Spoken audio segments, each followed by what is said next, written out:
मैं रिएक्ट करने वाली हूँ on Indian army thug life so with an attitude video. So before I start, hello मैं Monali Naik, welcome to my channel रखने वाली मोना। और अगर आपने मुझे अभी तक सब्सक्राइब नहीं किया होगा तो please to subscribe my channel. So let's गो।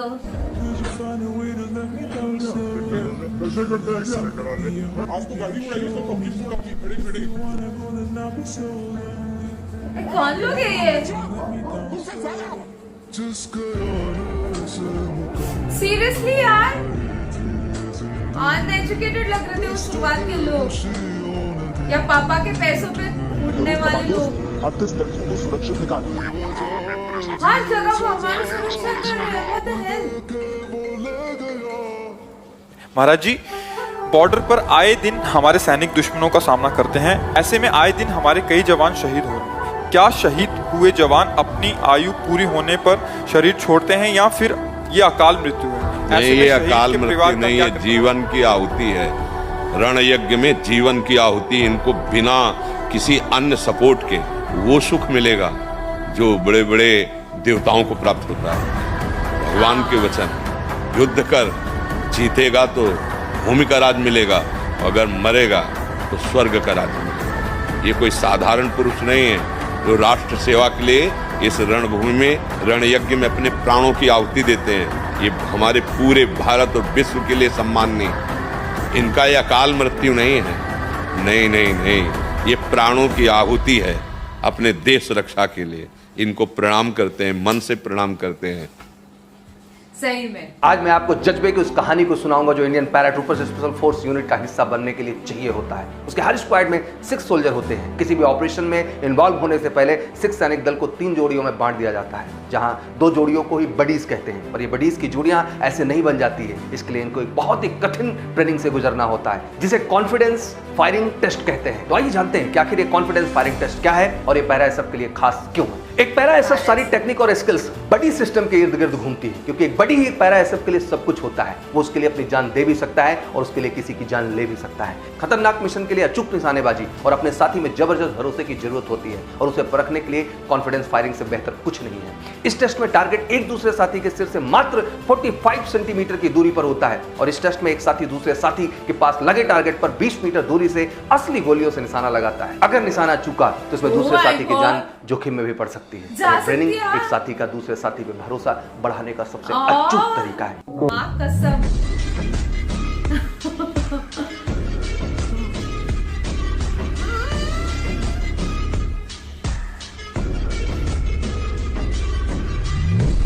कैसे?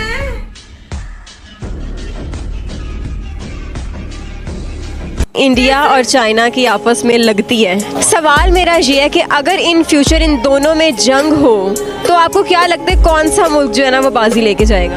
मैं फिर ये समझता हूँ कि इंडिया में कोई इतनी दमखम नहीं है कि वो चाइना के साथ कर सके। चाइना ही लेके जाएगा। तो वैसे भी इंडियन आपको पता है बुज़दिल कौम है, वो नहीं जंग नहीं कर सकते। अगर हो गई तो बहुत बुरी तरह से पिटेंगे उनसे। अच्छा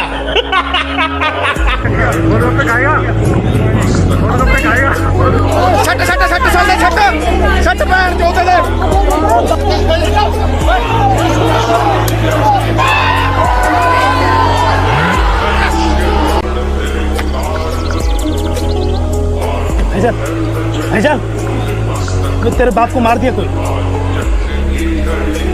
तेरे बाप को मार दिया कोई।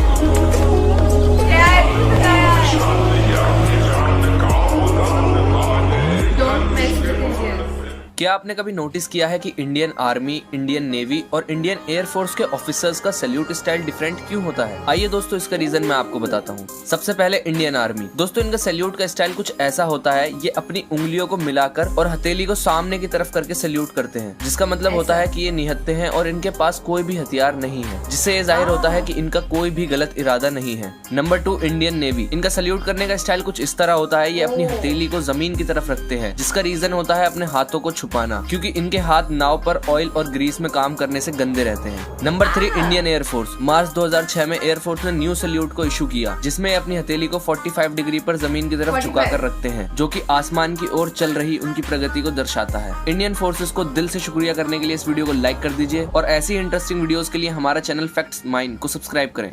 क्यों आर्मी डॉग्स को रिटायरमेंट के बाद मार दिया जाता है? गाइस, आर्मी डॉग को स्ट्रिक्ट ट्रेनिंग दी जाती है। ये कई टेररिस्ट ऑपरेशंस में आर्मी के लिए बहुत काम आते हैं। ये डॉग्स किसी भी बॉम्ब्स या बाकी चीज़ों को सूंघ लेते हैं। लेकिन शायद आपको ये नहीं जानते होंगे कि इन डॉग्स को पहले आर्मी से रिटायरमेंट मिलने के बाद मार दिया जाता था, क्योंकि आर्मी के साथ रहते हुए इन्हें कई सीक्रेट्स का पता चल जाता था, जिससे अगर ये डॉग्स किसी दुश्मन के हाथ लग जाते तो गहरे राज खुल जा सकते थे। लेकिन 2015 के बाद इस पर बैन लगा दिया गया। अब ये डॉग्स मारे नहीं जाते, बल्कि इन डॉग्स को आर्मी खुद संभालती है। तो गाइस, क्या आपको इससे पहले ये पता था? कमेंट बॉक्स में जरूर बताएं। भारत और पाकिस्तान के बीच 1971 में हुआ युद्ध उस समय खत्म हो गया था जब पाकिस्तानी सेना के 93,000 जवानों ने इंडियन आर्मी के सामने आत्मसमर्पण कर दिया था। दूसरे विश्व युद्ध के बाद यह सबसे बड़ा आत्मसमर्पण था। एक सैनिक होने के नाते मैं यही कहूँगा कि शस्त्र मिले हैं, कर्म करो, सर्वनाश करो गद्दारों का। आज मानवता है खतरे में, तो क्या करोगे मानव अधिकारों का? महोदय, हमारे धार्मिक ग्रंथों में कहा गया है कि सीता हरण किया रावण ने, मानवता को ललकारा था, फिर राम प्रभु ने रावण को लंका में घुसकर मारा। महोदय, हम उन्हीं राम के अनुयायी सम्रा नर हार नहीं सकते, जो रच रहे षड्यंत्र उन्हें क्या घुसकर मार नहीं सकते?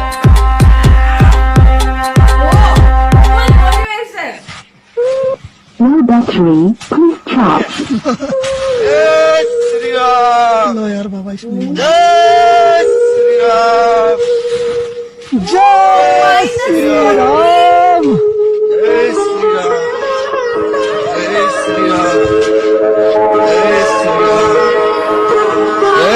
My company's success can involve ye dil mange more. The guys were so highly charged up that they're wanting that some more bunkers should have been there and we would have got more chaps on the same frequency which were on our radio sets. And one of the Pakistani soldiers or officer, whoever it was, he said me, my code name was Shesha. Oh Shesha, you have come. Don't try to come up, otherwise you'll have a tough time. And that was the time they gave us a challenge. And my guys, they went wild. How dare a Pakistani troop can challenge us? अच्छा, ये original है। Sher Shah movie देखी है ना आपने?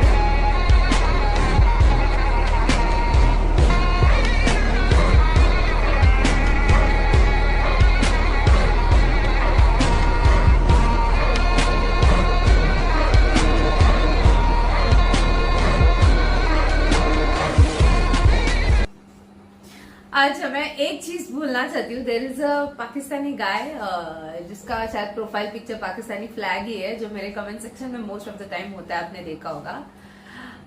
वो बोल रहा है अबाउट ही इंडियन आर्मी, कुछ हासा उसने, and then about Indo China वाला जो भी वॉर था उसके बारे में। उनको कोई बताओ इंडिया पाकिस्तान के वॉर के बारे में यार। अपनी बात करो, आप पाकिस्तान से हो, पाकिस्तान और इंडिया की बात करो। आप कहीं और की बात कहाँ जा रहे हो? यहाँ आओ, अपनी रियलिटी पे बात करो। चाइना तुम्हारा बाप नहीं है कि चाइना नहीं है क्या तो खुश हो गया एकदम से कि उसके सामने ये हो गया या उसके सामने वो हो गया करके किसी और केस में खुश हो जाते हो। ऐसे थोड़ी ना होता है। एंड सब और बहुत सारी ऐसे भी पाकिस्तानी है जो उसने कुछ गलत लिखा था तो खुद आके बोले सॉरी माय सिस्टर, हम लोग ऐसे नहीं है, हम वी आर सॉरी, इसने आपको ऐसे बोला एंड एवरीथिंग। तो पता नहीं वो उसको पर्सनली क्या प्रॉब्लम है। बाकी के लोग इतना प्यार से बात करते हैं, इसको पर्सनली क्या प्रॉब्लम है वो जाने।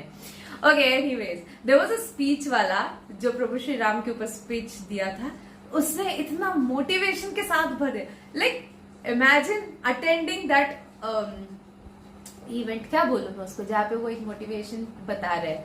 आप जब वहां से बाहर आ रहे हो, आप कितने मोटिवेटेड हो, आपको कितना पावरफुल फील होता है। लाइक यू नो, आपके अंदर पावर होती है, बस उसको फील करवाना चाहिए किसी ने। देखिए वो काइंड ऑफ हो जाता है कि तू कर सकता है भाई। देखिए उस टाइप का वो वैसा था, खतरनाक था, मस्त है, मुझे अच्छा लगा वो। एंड जब उन्होंने वो वॉर का सरेंडर वाला वो जो क्लिप डाला था, I could see sir Manik Shah, okay, Sam Bahadur, right, sir Sam Bahadur in the photo, in the video.